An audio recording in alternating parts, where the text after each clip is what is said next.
America depends in her campaign against the Islamic world on a number of pillars.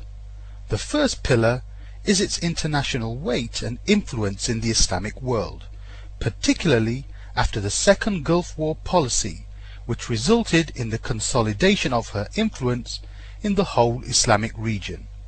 Due to this weight and influence, the existing states in the Islamic world became more compliant to American pressure and plans aimed at suppressing Islam by forcing Muslims to embrace capitalism.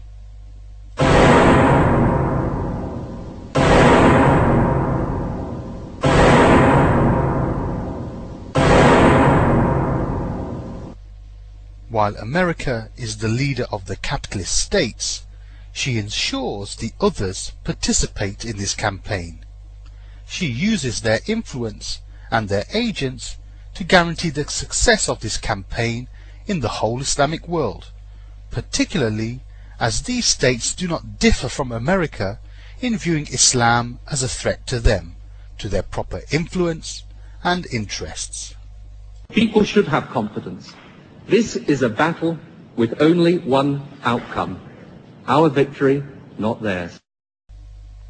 The third pillar is the international law and its tools, represented by the United Nations, its charter, and its other sub-organizations and institutions, which America employs to implement its plans and cover with the international law, and the measures which it deems necessary to take, whether these measures are political, economic, military, or other. The fourth pillar is the world media, dominated by America and her allies, which is used as one of the most deadly weapons in its campaign by using them to propagate its slogans. The media is used to distort the image of Islam and to incite the world against those who adhere to it, portraying them as fundamentalists, zealots, extremists, and terrorists. This weapon should not be underestimated, especially after the revolution in telecommunications in the second half of this century, which has transformed the world into a tiny village where the written, audible, and visual media has access into every single home.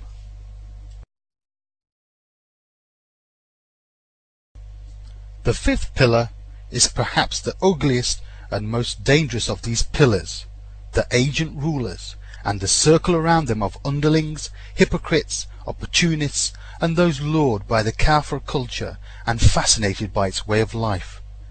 This circle also includes those who pretend to care about Islam, whether they are government scholars or those presented to the people as Islamic intellectuals from some Islamic movements, who are in reality nothing more than secularists, calling for the detachment of the deen from life.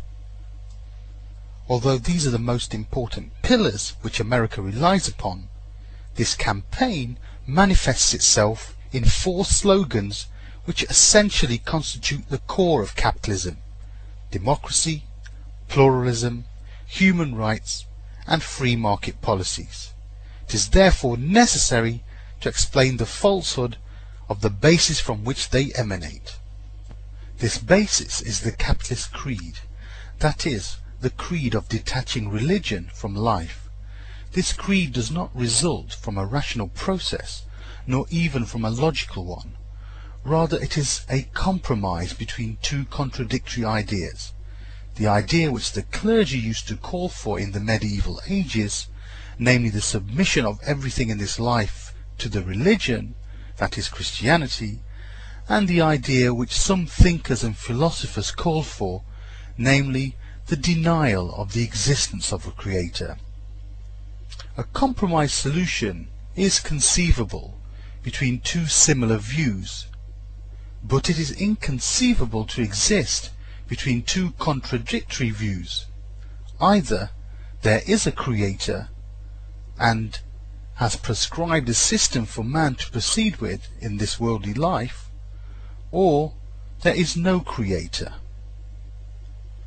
The mere fact that the capitalist doctrine is a result of a compromise in an issue which allows no such compromise is enough in itself to refute this doctrine for both those who believe in the existence of a creator or those who deny his existence. The decisive rational evidence leads to the conclusion that there is a creator who created man, universe and life, and that this creator has prescribed a system for man to follow in this life, and that he will account him after death on his adherence to this system. However, the issue at hand is neither to discuss the existence of the creator nor the system which he set up for man. Rather, it is to discuss the capitalist doctrine and to expose its falsehood. In this regard, it is enough to establish the falsehood by the fact that this creed is a compromise between two contradictory opinions, and that it is not built upon reason.